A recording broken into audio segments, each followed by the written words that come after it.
Alright guys, I'm going to cut this one short and sweet. This is kind of the fourth part and last part to the topic I've been on today about relationships, different vibrational frequencies coming together, the ins and outs of that. I've just been examining that in relationships.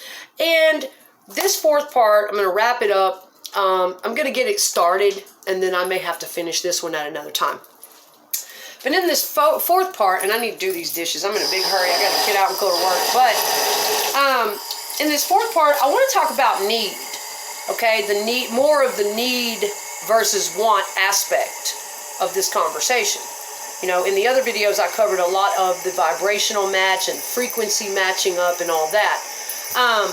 But I didn't really make it clear the type of need that we're referring to in such a context. A lot of people get this stuff confused, and they'll be like, well, what do you mean you don't need nobody? What do you mean relationships don't have needs? All right, guys, come on. We're all human, right? We all have needs. There's different types of needs. Shit, we have hunger needs, sexual needs, love needs, emotional needs, housing needs. We have all kinds of needs. Of course we do. Okay? But to me, you know, from my perspective, as far as looking at this from, you know, wanting to be on a healthy level in a relationship that we can maintain and continue with both parties growing in love and respect and being productive and all that.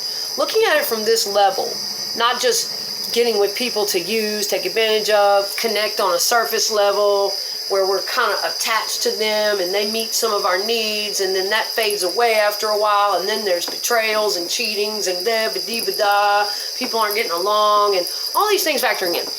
Well, let's look at the different levels of needs. Yes, absolutely. If you're in a mature, adult, healthy relationship, both parties are going to have needs. And if you're in love and growing to love that person more deeply and more deeply, then you're going to want to meet some of their needs. That just comes with it, and vice versa. But it's going to depend, okay, on that couple, what they decide is healthy for them, is comfortable for them. And a lot of times in toxic relationships, one person needs way more than the other person on different levels. One of them might, you know, it just has to match up. And what I'm saying is, it's really bad to come right into a relationship with your needs spilling over to the ground more than you have self-sufficiency and alignment with self emotionally, mentally, and spiritually. You may come in with financially okay. You might walk into the relationship with bank, but have nothing inside you mentally, emotionally, spiritually. You might not be able to regulate your own emotions. You may have unresolved childhood traumas. You may have addictions through the ass. Who knows? You see what I'm saying? Personality disorders, unmedicated, undiagnosed, whatever. So these needs, I personally feel like, before we go off and decide, I'm going to look for a mate. Well, you know, people get into dating situations for different reasons. Some people just want to casually date. They don't want to live with nobody. They got their life set like they want it. They don't want to move in with nobody. They don't want to couple up like that. They don't want to get too serious. Some people don't really want to be committed or exclusive. It's up to you, okay? And that's all fine. Some people just want to date casually, go out every once in a while, catch a movie, have some dinner. Some people just want sexual hookups. It is up to those people. But typically, if we are looking for something a little more serious, well, we're not going to be able to just get online or walk out and go, you know what? I'm going to start flirting with this person. I'm going to start moving so quickly and showing them I care. That's not really real to me. I personally could never move that fast and it be genuine and mean it. It would take me a while. You know what I'm saying? Depending on if I had a history with that person or whatnot. So you know, to me though, there are certain needs that we are responsible for as individuals. All that childhood baggage, we should know, we should be able to identify that stuff, have some therapy under our belt, or at least be aware of those things. We should be able to regulate our own emotions. We should be in a certain place in our life before we go into looking for a serious relationship and start dating someone. Now, if you're just going to casually date them and keep your own life to yourself and not try to move in too serious into their life, then that's one thing. That's fine. Do what you do, because you're not going to put all that on them. But if you're looking to get really, really serious with them, then to me, if you want a serious, healthy relationship and you don't want to spread a bunch of toxicity and baggage into their life and you want it to work out and be a good relationship, then you might want to do some emotional and mental and spiritual work on yourself. If you know you have a lot of issues, you've burned through a lot of relationships, you have addictions, you have shit all over you, that's not really the time. And that's when a lot of toxic people, that's the first thing they want to do. I'm going to get online, see who I can go out with. They use that as a fucking distraction from working on their issues. They go out and get in dating situations as anesthesia to numb out. Okay, you cannot expect to have a good relationship like that. You can't. So that's the kind of differences I'm talking about, okay? And a lot of people, they've got financial needs. They've been in trouble. They don't have a vehicle. They can't do this, that, and the other. Maybe they're unemployed. Maybe they can't get from A to B. Maybe they're addicts and they want to make sure when they don't have any money, somebody's going to buy it. A lot of people are looking for enablers. They are not looking. So that's what I'm saying. For me personally, I feel like in a healthy situation, number one, if you're going to go into a serious relationship, you don't move fast. That's number one. Slow that shit on down. You can't jump to husband and wife status from the ground, barely knowing each other. And that's a privilege. Well, I want to ride or die. I talked about this in some of my last videos. You have to earn that. You have to earn that by putting in the effort, the months, and the years consistently, showing that other person that you're emotionally stable, that you care about what they care about, that you care about their well-being, that you are who you say you are, and that you're going to come through on that. You have to show them through stable and consistent effort that you are their frequency, their vibrational match. Before you can have that ride or die. Then it's okay if the two of you decide, hey, can you do me a favor today? You catch my back, I'll catch yours. Hey, can you take care of this for me till I get my paycheck? Sure, babe, I got you. Invest in tests, like Pete Sapper says. But if you're the one all the time going, yeah, babe, I got you, I got you, I got you. Not just financially. And some people want to pick and choose what they give. But that's not what you really need. You can get that for yourself. But that's the only thing they want to be able to give. Well, fuck, I can get that for myself. Some people will pick out, well, I can give this, and that means I give. Relationships are so much more than that. What if that's not what they needed? What if they could have got that on their own? What if they wanted you to dig deeper? Okay, here's the thing. A lot of people want to stay on the surface. They want to give you gifts. They want to give you money. They want to do this, that, and the other. But when it comes to mentally and emotionally connecting to you, having that deep vulnerability, being able to communicate with you on a healthy level, being able to connect with you intimately, to really care that much and do that work. A lot of people can't do that. They don't want to bring that. They want to be all off in their head or all off in whatever the fuck ever. That's not a good relationship. It's not a good, well-connected relationship, okay? So that's what I'm saying. When I'm talking about needs versus wants. I'm saying there are certain types of needs that don't really belong in a healthy, mature, adult relationship. There are certain needs that belong in the therapist's office. There are certain needs that belong, working out your childhood issues. You need to be able to identify these things when they come out in the relationship. Is this my childhood? Is this a wound? Is this a trigger? What is this? I don't need to be taking this out on my partner. Or do I? What did they do something to trigger me on purpose? Or is this just me? You need to be able to identify all those things. There are some needs that, your home, your car, your food, your ability to self-soothe, take care of your own responsibilities, get from A to B, Your all those emotional and mental and financial and physical, all those needs, you should be able to meet a lot of your responsibilities on your own before you pair up with someone. You don't just go out and go, hey, I need to be able to get around. I need to be able to, get booze between paychecks. I need to be able to pay my phone bill between paychecks. I'm going to get me a dude. I'm going to start dating this guy. Play this one and play that one. Dudes and chicks do this shit. That's not a relationship, okay? And I don't want no part of no shit like that. I'd rather suffer, really. I'd rather suffer it out on my own than go around playing a bunch of different people to get a bunch of different fucking needs met because I'm too lazy to do the fucking work on my own.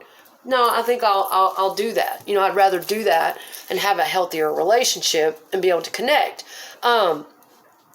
Now, if you haven't tried to skip from stranger to marriage, those are privileges. That type of ride or die commitment, having someone to grow old with, having someone that truly cares, someone that's not fickle and flighty and over here and over there, but they're going to sit there with your sick ass and bring you soup when you're sick and that kind of thing. That kind of deep love, that kind of ride or die shit, it just depends on what two people are looking for, what they think is valuable. What is of value to you in another human being?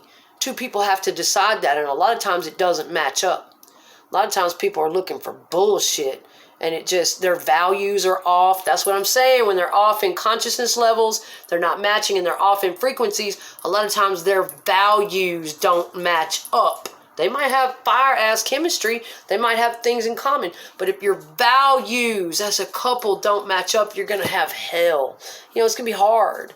That's the way I see it, guys. That's what I mean when I say needs and wants.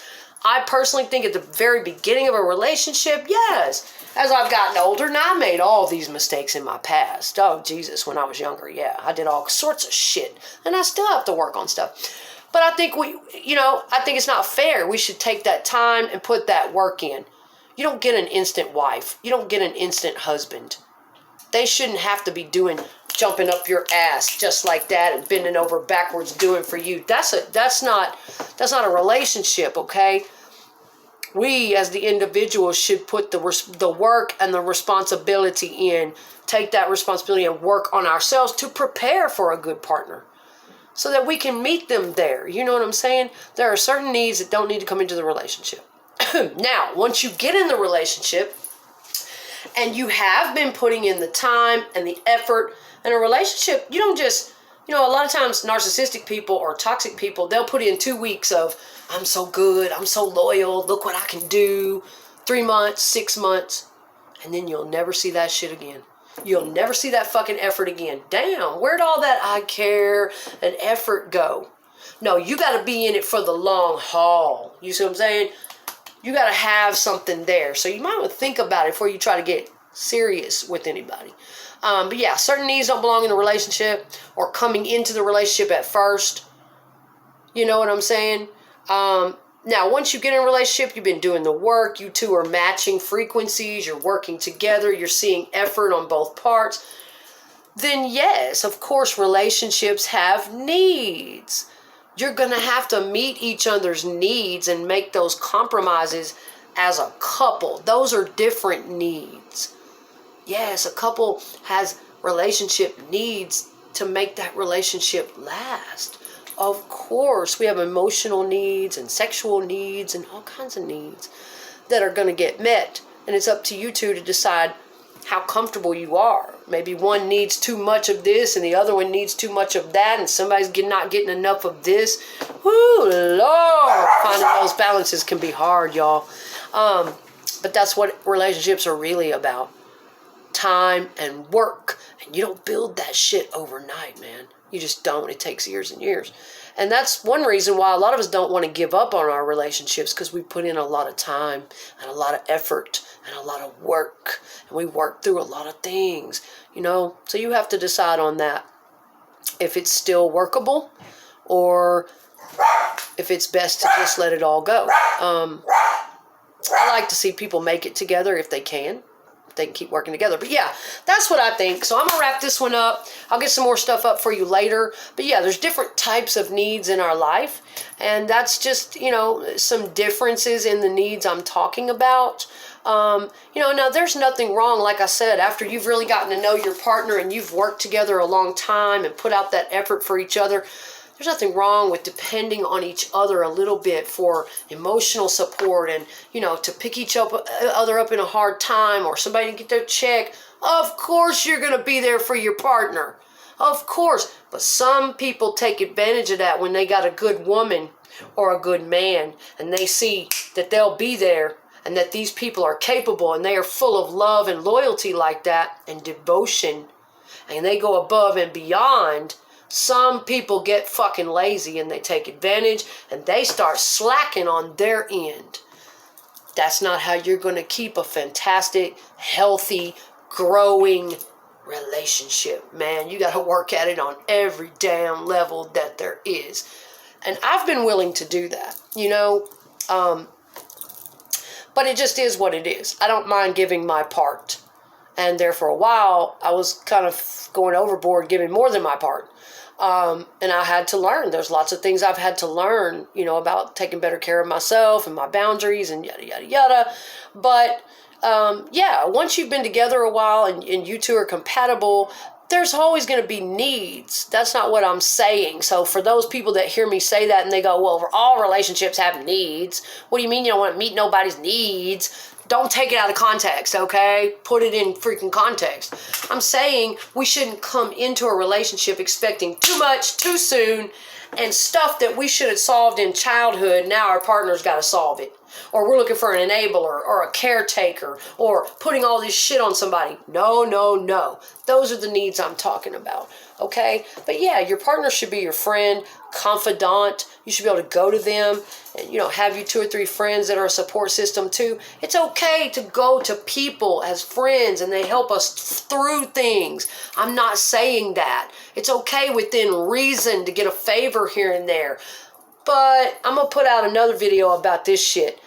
Taking constant advantage and laying on their favors, like literally start to depend on these friends or your partner for all this shit when you're just trying to get out of the work.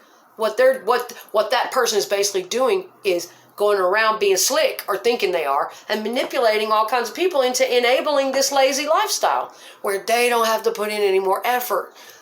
So that's all I'm saying, guys. There's lots of different types of people out there.